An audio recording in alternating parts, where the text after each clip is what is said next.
Ayun, good morning po ulit sa atin lahat. Welcome back po ulit sa aking maliit na channel. So, samahan niyo po ulit ako at ating itutuloy yung ating ginagawang bonsai materials doon sa last video ko, yung episode 1, yung natapos nating ripat. Ngayon po naman ay ating i-cut back at saka i-rewire. Okay po. Tuloy po natin yung ating ginagawa. Bali malinis na po siya. Medyo malinis na siya. Tanggal na natin yung mga although hindi pa kumpleto lahat. Pero itatanggalin pa po tayo mga aerial root. Pero pwede na po tayo mag-cut back at saka i-wire. Naka-rock lasping po ito. Ayan, nakayapos po siya. Yun pong mismong trunk niya nakayapos. Yan. Hanggang dito po yan sa taas. Yan. So ayusin po natin ito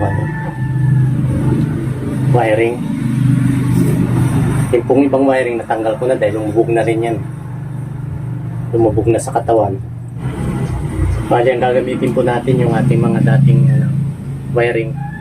Huwag niyo po itatapon yung ganito, magagamit po ito.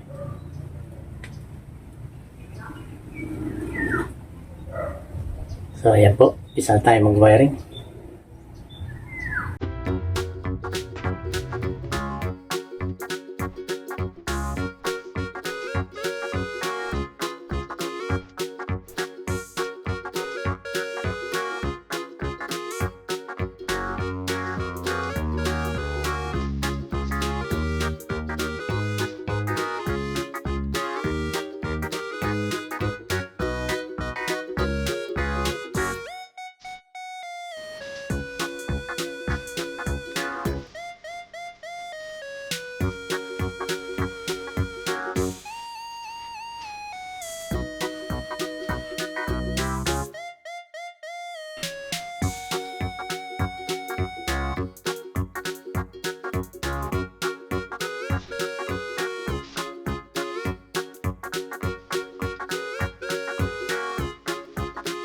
Yung taas na lang po.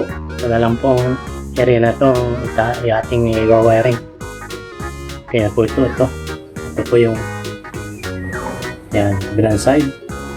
Ito yung sa back branch. Sigurong gawin back branch ito. Yan. Back to zero po tayo.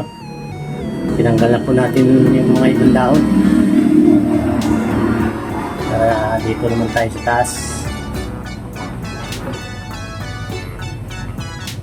Ayan. Tuloy lang po. Kapit nang matapos ating pag-wiring.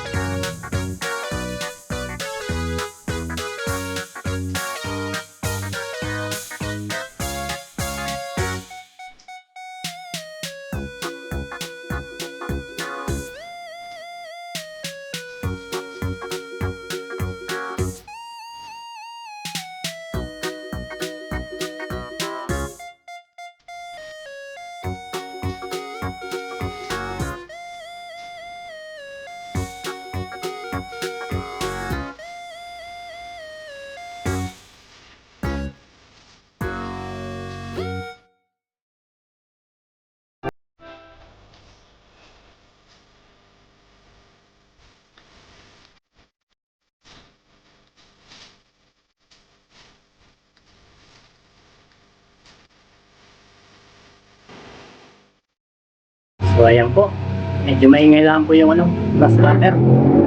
Ayan po yung ating natapos. Ayan na po siya. Ayan. Tapos tayong wiring at tapos natin cut back. Ayan. Ito po ang ating natapos. Malaki po ang pagkakaiba si dati.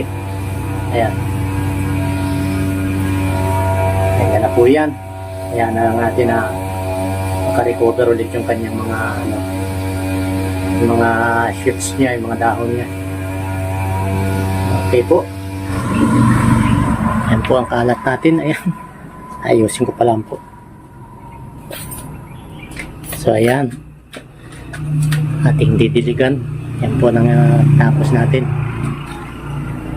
Ayan.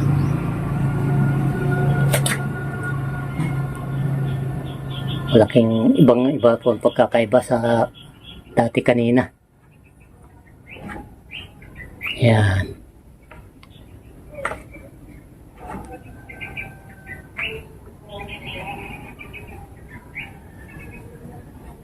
Halagyan po natin, ayusin pa po natin yan. Tiligan muna natin para hindi siya magana taibak. A few moments later. Yun. Ito po yung ating natapos. Ito po. Yan. Kahit po bumabagyo, ating pagtiyaga ang tapusin itong pampalipas ng oras natin. Ayan po, umuulan. So, ayan po. Nilagyan ko ng maliliit na batok. Yumis ba ang tawag sa ganito? So, ito na po yung ating pinorksyap. Ating pong niripat, kinatbak, saka niriwire. Ito po yung kauna-una nating rock clasping. So, again, maraming salamat po sa inyong pagsama kahit bumabagyo. Mag-iingat po tayo, lalo na sa panahon na to. Saan man kayo naroon sa ating bansa na binabayo ng bagyo. Ingatan po natin ang ating mga sarili, mga pamilya. Lalo na po yung mga lugar na binabaha. Mag-ingat po kayo diyan. Ganun din po sa mga OFW. Ingat po kayo diyan sa mga bansa kayo naroon. Maraming salamat po sa mga viewers, sa mga subscriber ko. Sana hindi po kayo magsawang panoorin at saka subaybayan itong aking maliit na channel. God bless po sa ating lahat. Ingat po tayo. Paalam po muna.